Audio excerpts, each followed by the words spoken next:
free egg before we continue with the final chapter of Daniel and Emily's journey. Let us know in the comments where you're watching from. We truly enjoy seeing how far these stories travel and hearing from viewers across the world.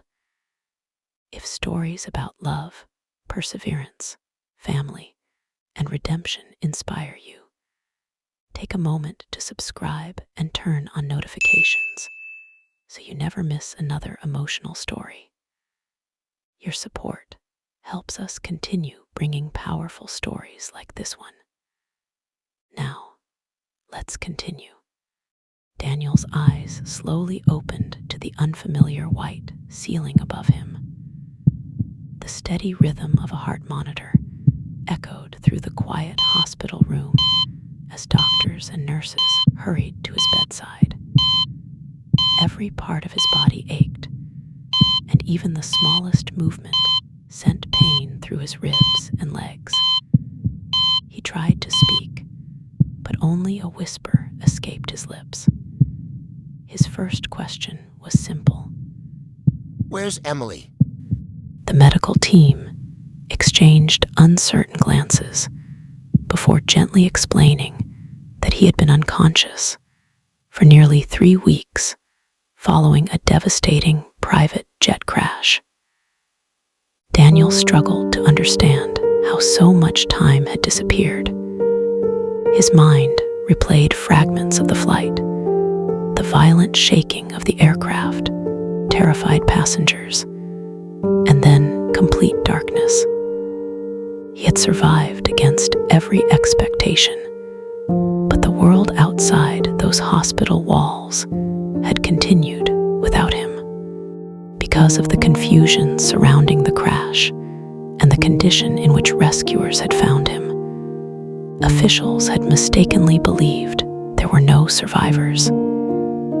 His identity had not been confirmed until days later, and by then newspapers, television stations, and government records had already declared him dead.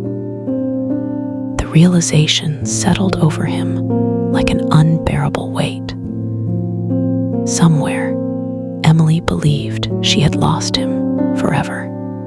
Doctors urged Daniel to focus on healing, warning that additional stress could slow his recovery. But Daniel's thoughts never left his wife. Each passing hour filled him with questions.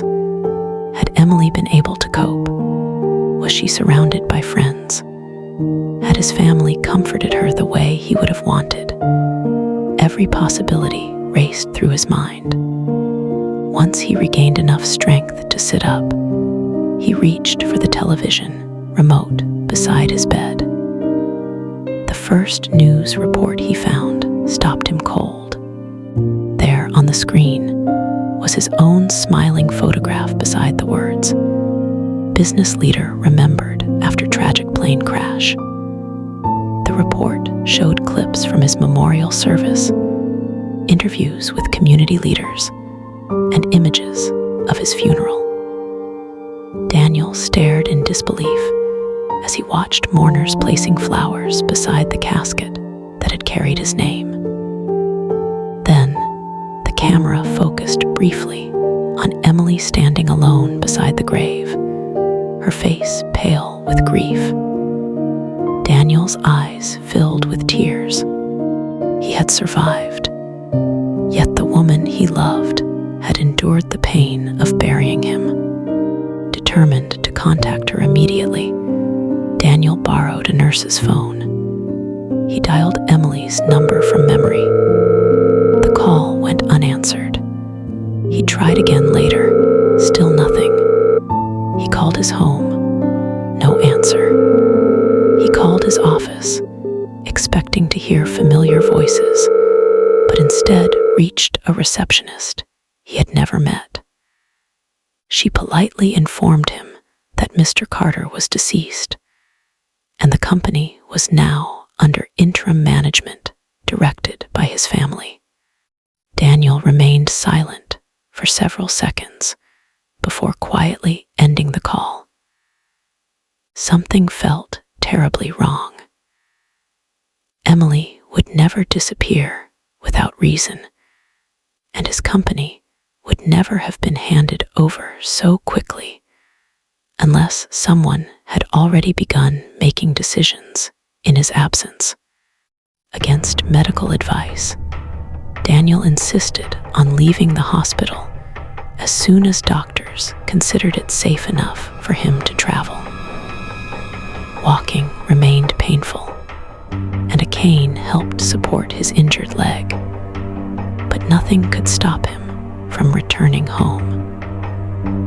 Throughout the flight back to the Midwest, he replayed countless memories of Emily. He remembered their first date, the tiny apartment where they began their marriage, the nights they dreamed about building a future together, and the promise they had made never to abandon each other, no matter what life placed in their path. Those memories gave him strength as the plane descended toward home. He imagined surprising Emily with an embrace that would erase every tear she had shed. He imagined holding her close and telling her that somehow, against impossible odds, he had found his way back. He had no idea that the greatest shock of his life was waiting just beyond his own front door. Late that afternoon, a taxi stopped outside the gates of the Carter estate. Daniel stepped out slowly, staring at the familiar home that now somehow felt unfamiliar. The security guards looked at him as though they had seen a ghost. One of them dropped his clipboard. Another instinctively stepped backward before recognizing the face he had once greeted every morning. Within moments, panic spread through the house as staff rushed to alert Margaret and Richard. Daniel walked through the front entrance without saying a word. Laughter echoed from the dining room where his family had gathered for dinner. The conversation stopped instantly. Every face turned toward the doorway. Margaret's wine glass slipped from her hand and shattered across the marble floor. Richard's face turned pale. No one spoke. The silence said everything. Instead of relief, Daniel saw fear. Instead of joyful tears, he saw guilt. In that moment, he realized his greatest battle had never been the crash. It was about to begin inside the family he had trusted all his life.